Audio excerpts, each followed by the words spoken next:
The Wind in the Willows, read for Rhodes and James Keene by C. Chapter 3, The Wild Wood. The mole had long wanted to make the acquaintance of the badger, but whenever the mole mentioned his wish to the rat would say, "Badger'll turn up someday. I'll introduce you then." The mole had to be content with this, but the badger never came. Before Mole knew it, summer was long over. Cold and frost kept Mole and Rat indoors, and the Mole's thoughts turned again to the solitary gray badger. One afternoon, when the Rat was dozing in his armchair before the fire, the Mole decided to go by himself to the wild wood and strike up an acquaintance with Mr. Badger. It was a cold, still afternoon with a hard, steely sky overhead when he slipped out of the warm parlor into the open air. The country lay bare around him.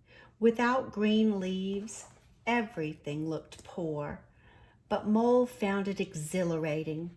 He pushed on towards the wild wood, which lay before him low and threatening, like a black reef in a dark sea.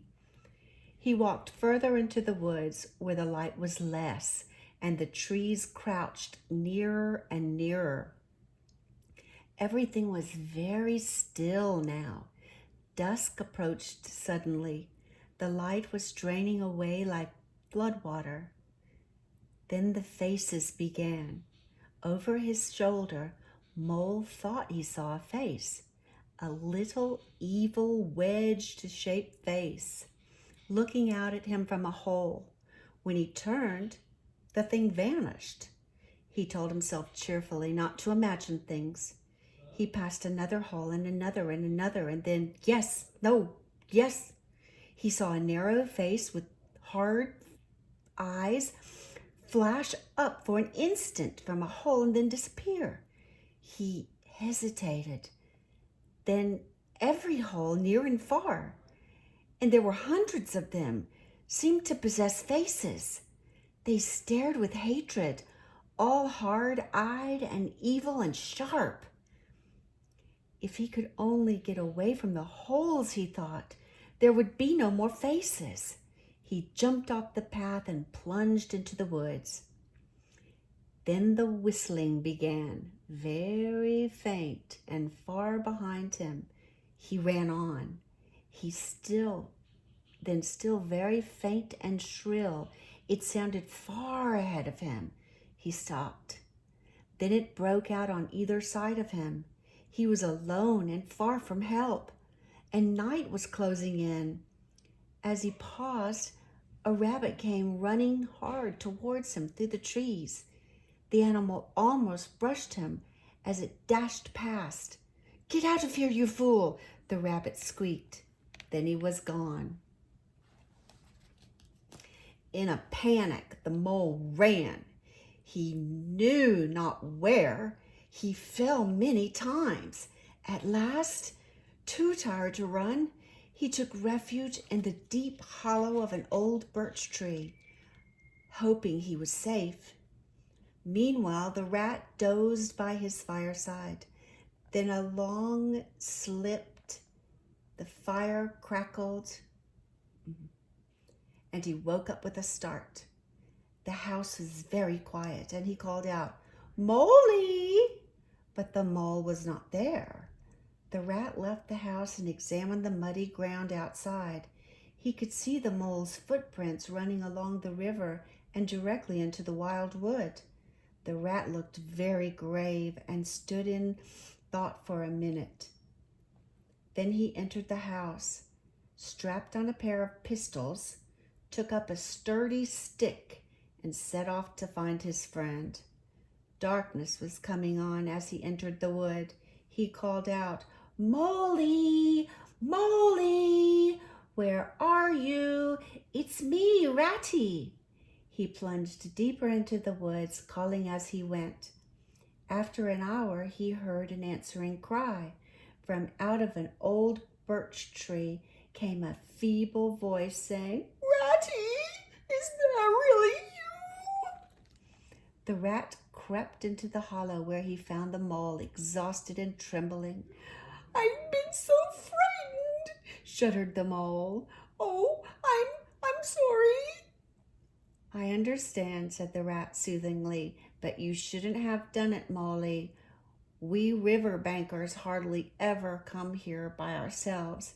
You have to be careful if you're small." The rat decided to let the mole rest a while.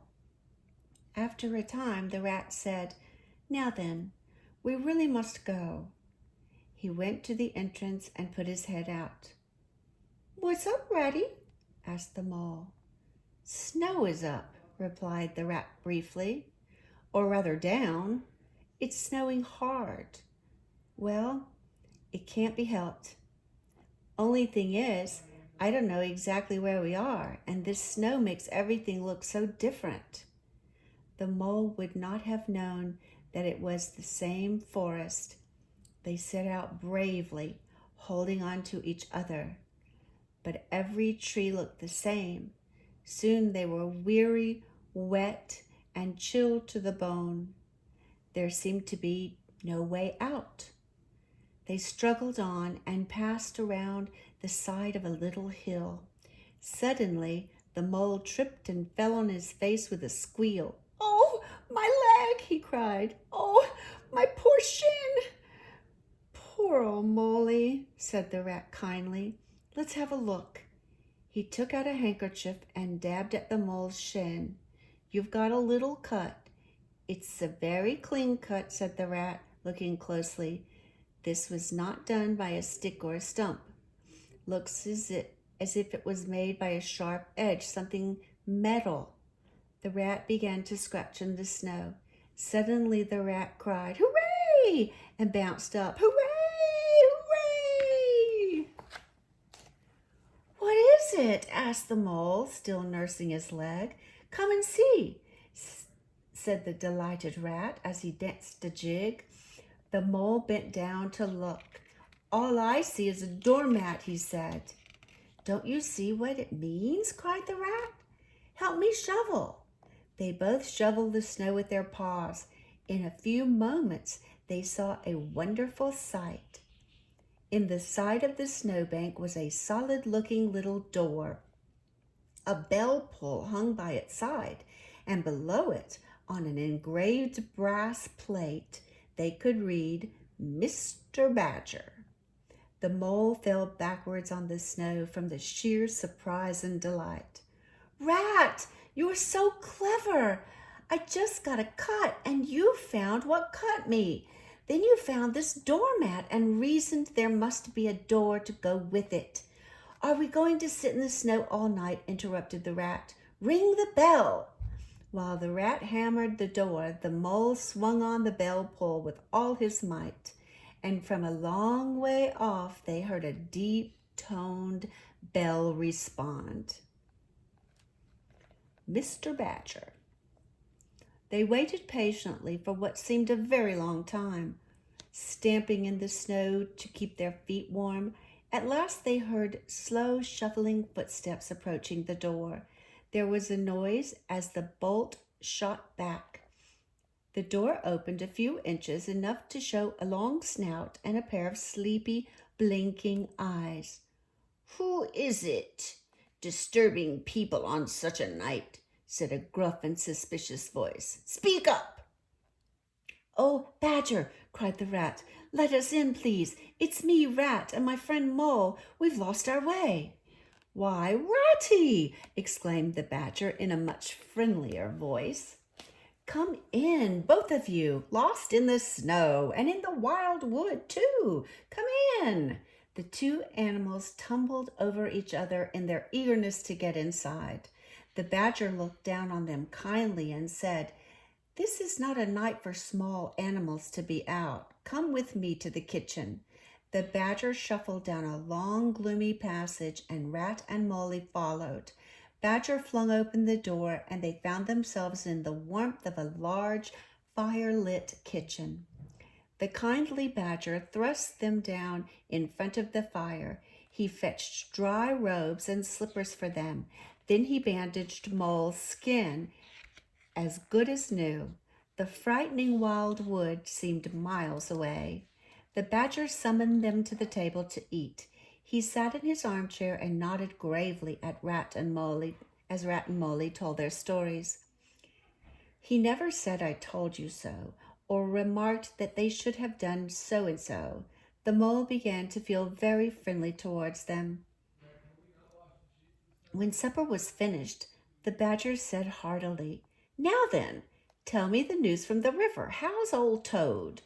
"From bad to worse," said the rat gravely. "Another wreck just last week. He insists on driving and nobody can teach him anything." "How many has he had?" inquired the badger gloomily. "Wrecks or cars?" asked the rat. "Well, they're the same thing with Toad. This is his 7th so far." "He's been in the hospital 3 times," added the mole. "I'm worried all the time." "Badger, we're his friends," said the rat. "Shouldn't we do something?" The badger went through a bit of hard thinking. "I can't do anything now." Rat and Molly knew that most animals did nothing strenuous during the winter. They were sleepy and rested away the cold days and nights. The badger stroked his chin and continued, "But when the days are longer, we'll go to Toad and tell him we'll take no nonsense. We'll make him a sensible Toad." He smiled reassuringly at Molly. "Well, it's time for bed," said the badger, taking his candlestick from the mantelpiece. "Come along, you two, and I'll show you to your quarters." The next morning, Molly took the opportunity to tell Badger how comfortable his home seemed. "You know how it is," said the mole. "Once you're underground, nothing can hurt you. Things go on overhead and you let them. When you want to go up, you go up. And there are things there waiting for you." "That's exactly what I say," said Badger, beaming. He lighted a lantern and motioned the Molly to follow him. They passed through a hall and down a large tunnel. Molly was staggered at the size of Badger's home. There were passages and rooms everywhere, with stone pillars and arches. There were even vaulted storehouses as big as Toad's banquet hall. "Badger, how did you ever build all this?" wondered the Molly aloud. "I did none of it," said the badger simply. "I only cleaned out rooms as I needed them, you see. Very long ago, on the spot where the wild wood now stands, there was a city of humans. Here they lived and talked and walked and slept. They were powerful and built things to last, for they thought their city would last forever." "What has become of all of them?" asked the mole. "Who can tell?" said the badger. "People come, they stay for a while, and then they go.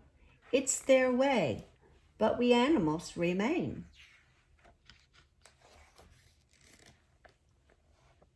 "There were badgers here long before that city ever came to be, and now there are badgers here again. We may move out, but we wait, and then we come back. And so will it ever be." The rat was anxious to start for the river, so the badger took up his lantern again. Rat and Molly followed him through a stuffy tunnel that wound and dipped for what seemed like miles. At last daylight began to show itself through a tangle of roots. Badger bid them a hasty goodbye, pushed them through the opening, and then retreated, closing the hole off again with dead leaves and hanging roots. Molly and Rat found themselves on the very edge of the wild wood. In front of them was a great space of quiet fields, and far ahead the glint of the river. The wintry sun hung red and low on the horizon. Pausing to look back, Molly saw the wild wood mincing and darkened snow.